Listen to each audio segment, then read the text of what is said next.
tout ça, ils l'ont échappé. Consultant. C'est quand même pas une petite affaire. Auteur. C'est moins politiquement populaire. Francis Gosselin, pour savoir et comprendre l'économie. Bonjour Francis. Salut Mario. Les chiffres qui sont sortis ce matin, les chiffres de croissance économique pour le trimestre d'été aux États-Unis. C'est à peine croyable, Mario. L'économie américaine, là, pour à l'été qui vient de se terminer, là, a cru à un rythme moyen de 4,9 % sur une base annualisée. C'est à n'y rien comprendre. Évidemment, tout ça sur trame de fond. Là, Ça, c'est avec une banque centrale qui est 2 pieds sur le frein, bien embarqué pour essayer d'arrêter ça. Oui.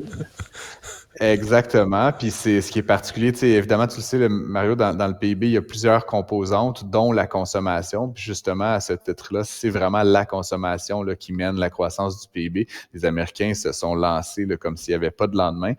Donc, c'est quand même intéressant. Puis ce qui est un petit peu particulier, Mario, c'est que on explique que c'est parce que l'inflation, justement, où les prix se sont stabilisés, que les Américains se sont sentis capables d'acheter davantage.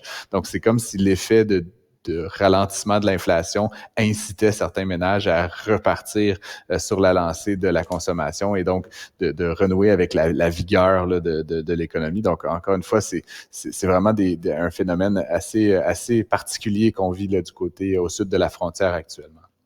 Ouais.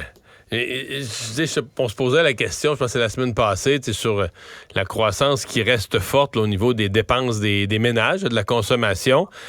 Et si je me la pose encore, là, est-ce que c'est de l'épargne? Parce qu'on avait dit l'année passée, il y avait eu beaucoup d'épargne pendant la pandémie. Là. Les gens avaient moins voyagé, avaient mis de l'argent de côté. Mais l'année passée, on disait cette épargne-là commence à être dépensée. Là, les gens. Là. Et là, tu te dis, OK, la consommation actuelle, est-ce que c'est l'augmentation des salaires? Est-ce qu'il restait de l'épargne plus qu'on pensait? Ou est-ce que carrément, les gens viennent d'embarquer sa carte de crédit, mais ils se ralentissent pas? Là, ils embarquent sa carte de crédit puis ils vont à fond de train? C'est assez difficile, Mario, de nuancer ça là, très précisément, mais ce qu'on observe aux États-Unis nécessairement, c'est que bon, les salaires, eux, ont continué de progresser alors que l'inflation diminue, donc il y a un pouvoir d'achat qui est renouvelé. Et un autre élément qui est intéressant, justement, pendant la pandémie, on se rappellera, il y avait eu des forts taux d'épargne. Eh bien, dans les derniers trimestres, le taux d'épargne aux États-Unis a continué de diminuer, ce qui veut dire qu'il y a une partie de l'explication, effectivement, que c'est qu'on utilise on vide son épargne, ouais, c'est ça. Exactement, pour alimenter la consommation du quotidien.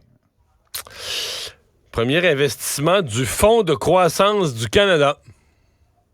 Oui, on n'avait pas parlé, toi et moi, quand ça a été annoncé, Mario, mais le Canada s'est doté d'un fonds qu'on pourrait dire souverain, là, c'est-à-dire un fonds là, où on utilise des deniers publics pour financer des projets d'infrastructures renouvelables, mais vraiment dans le secteur industriel. C'est un fonds de 15 milliards qui est administré par PSP, là, qui est dans le fond un gestionnaire d'actifs qui est d'ailleurs basé à Montréal.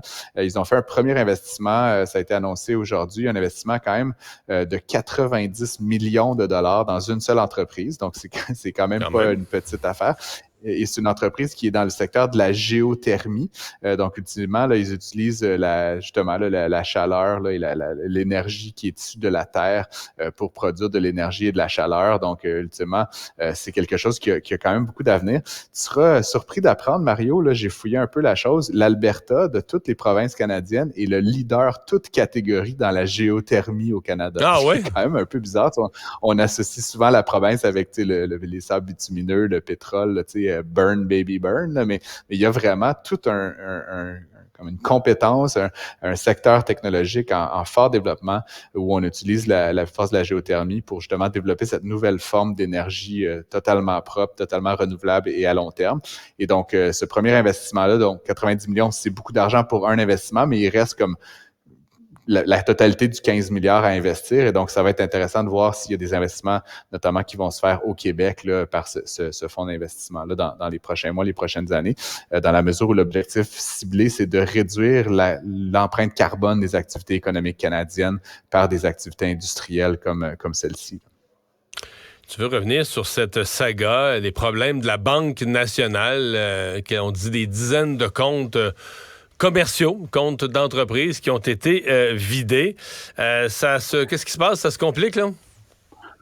Ben, ça se complique. Ben, déjà, là, apparemment, la plupart de ceux et celles qui avaient été mentionnés là, par les différents médias dans le Journal de Montréal ont été remboursés. Donc, ça, Oui, c'est c'est la ce qu'on bonne nous a dit. nouvelle. Mais là, évidemment, je t'en avais parlé déjà, Mario, tu t'imagines bien que des entreprises comme celle-là qui ont perdu des fois 60 000 ou même, je pense, dans un certain cas, c'est jusqu'à 250 000 dollars qui s'est évaporé d'un compte, ben, ça met une pression immense sur la continuité des affaires. Tu peux plus payer tes fournisseurs, tu peux plus payer tes employés. Il y a certains de ces entrepreneurs-là qui ont émis des chèques qui sont devenus soudainement sans provision parce que l'argent était magiquement disparu. Et donc là, la question, c'est est-ce que la banque, en plus d'avoir remboursé les sommes qui étaient temporairement inaccessibles, va verser des indemnisations pour le trouble, si on peut le dire comme ça. Il y a même un premier entrepreneur qui a déposé là, qui poursuit la Banque nationale, puis qui dit qu'en fait, il y aurait peut-être une ouverture à ce que ça devienne un recours collectif. Et là, donc, la banque se retrouverait un peu là, dans l'eau chaude. Pas tellement du point de vue juridique, là, au final, ce sont de petites sommes à l'échelle de la Banque nationale, mais c'est plus qu'en matière de réputation, Mario, là, la banque, je m'explique mal, surtout l'absence de prise de parole publique de la Banque nationale à ce sujet-là. Puis un élément, pour moi, complémentaire, c'est qu'on n'a pas encore, à ce jour, Mario, puis ça fait plus d'un mois là, que tout ça sévit, on n'a pas encore expliqué ce qui s'était passé. Les entrepreneurs eux-mêmes savent même pas si c'est leur faute, la faute de la banque. Ben, la banque dit que oui. La banque dit qu'ils ont été compromis. Là. Ils ont cliqué sur quelque chose, ils ont reçu un courriel malveillant, ils l'ont ouvert.